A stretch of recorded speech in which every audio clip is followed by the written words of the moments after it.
all of us are only here for a short time on the planet, and you know, there's been 150 years of degrading the landscape, the clearing of the land, turning it into productive farmland, you know, and I think now if we were to do that in our generation now, everybody would be looking and saying, well, right, well, let's not clear the bush in that gully. Let's just clear the ridges, the flat lines, the highly productive area, and leave that for shade and shelter. Kia ora, I'm Ebony, an Environment Restoration Advisor with Greater Wellington. We're here today at Fernhill Farm in northern Wairarapa with farmer Jason Christensen. He's going to take us out to look at the environment restoration works on his farm. So this was our 2023 planting down here? Yes, 23. The way that we work with you is that we we procure the plants from Akura. You guys do your own planting and you have your own guards. Yep, so the guards we have been using are these, what I call the Mana plant tubes. The design originated on Mana Island, so I was involved with the planting over there. And we had pūkeko coming along and pulling all the plants out. So we were losing up to 50% of them with pūkeko. So those had been around since 1990, and there's still some of them on the farm today that are still being used and recycled every year. And the catchment community group have now got access to them as well. So we've just worked with Ahu Collective and GW on the Kiriwhakapapa stream this winter, and a whole lot of the tubes were used on that project as well. And you haven't asked me about the colour. Tell us about the colour, Jason. It's so you can see it. We bought this part of the farm in 2009, 2010, and they were already established, but stock were running all through this at that stage, so we put all the fencing in and fenced it off. Yeah, a lot more has come away underneath, obviously. Yeah, that's when the rest of the bush came away? Yep, exactly. So that's the northern rata. These ones we've collected from seed and growing. Yeah, we grew about 400 of them, me and my neighbour. We collected some from his tree, so we're sort of just trying to help spread the genetics around. So this is in our rata covenant. And then over the back there, what I've actually done, on the boundary fence there, we've planted a rata hedge. Great. So I reckon that'll be the awesome. real neat feature in the future, you know what I mean? So we formed the Upper Waipoua Kaitiaki catchment group, which covers basically from the top there all the way down to the Miki confluence, and includes the Miki Valley now. So it's quite a large catchment. A lot of water runoff is actually from the Taurua Forest Park, but the biggest thing that the catchment groups noticed was water temperature.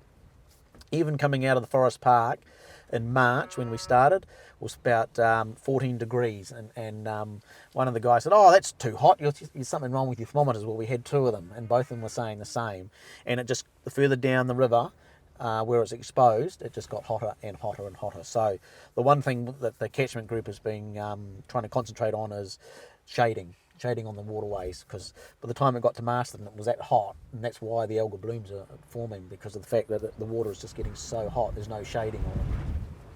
We've seen through regional and central agencies there's been a lot of environmental rules come into play, but you've been planting for a number of years before some of those requirements have come in. Yep. So I guess like so the gully just down here, that was all one big paddock when we first took over. So we've fenced those gullies off to keep the stock out. We've planted the manuka so that we can take up any nutrients, because that's one thing that manuka is really good at, and it helps to purify the waterways and things like that. So helping to mitigate some of that stuff. And I mean, the other thing from my point of view is dairy cows, they're not as strong as like your beef cattle, and if that got rather wet in the winter, they'd get stuck in it. You soon save a few animals in that sense as well. We do it for the animals, we do it for the environment, and if we can have both in harmony working together, it looks after you. This is Little Bush, our largest QE2 covenant. So we've got 8 QE2 covenants on our farm. So this is the largest at 32 hectares. The reason we've done that is just to preserve the forest, because it was our largest paddock. The whole paddock was 90 odd hectares. It goes right up to the top of that hill over there, you know. To muster it, it was not very musterable. Yeah. And so we've basically fenced off the bush part, and the undergrowth is actually coming away quite nicely now that the cattle are not running into it, and it's created, what did it create, about 4 more different paddocks at the same time. Greater Wellington Regional Council subsidise it, and QE2 subsidise it, so it's a third for the landowner as well. And it's great because now we've got these smaller paddocks, we're actually able to graze them better, which then makes us more efficient as farmers. Utilisation of pasture is better, as well as doing a good bit for the environment.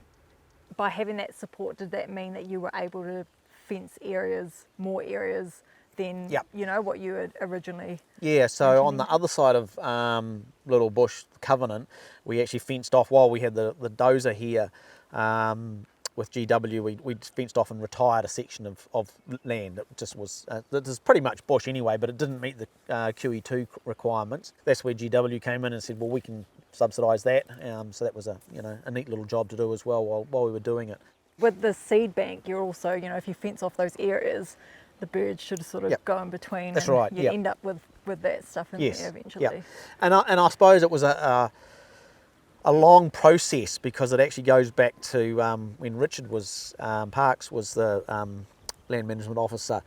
We actually went to the top of the hill one day and looking down, and he just asked, so what are your aspirations for the farm, and what are we going to be doing? And I said, one day it'll be a QE2. And I said, well, to be able to do all that, I need to get water there, because at the moment the cattle, the beef cattle, were only getting water out of the streams. And he said, well, we can probably help with that. Come back to with a proposal. So we had to fly water troughs in because of where they had to go into location. We bought a solar pump and flew a couple of water tanks onto the hill there as well for collection and things. And I guess those are the practical implementations of fencing off areas. Is you do need stock to drink. So. Yes, that's right, exactly. And it fast-tracked that project. It fast-tracked the QE2 covenant a few years later, and then the retirement block as well. So I think in our original farm plan, which was a 10-year plan, I think we'd achieved everything in about year 5 or 6. And I guess it opens you up to thinking what you'd like to do next. And you're probably ending up now doing some things that would have been nice to do back then. That's right, not even on the radar, you know what I mean? For you, what does success look like in the environmental space?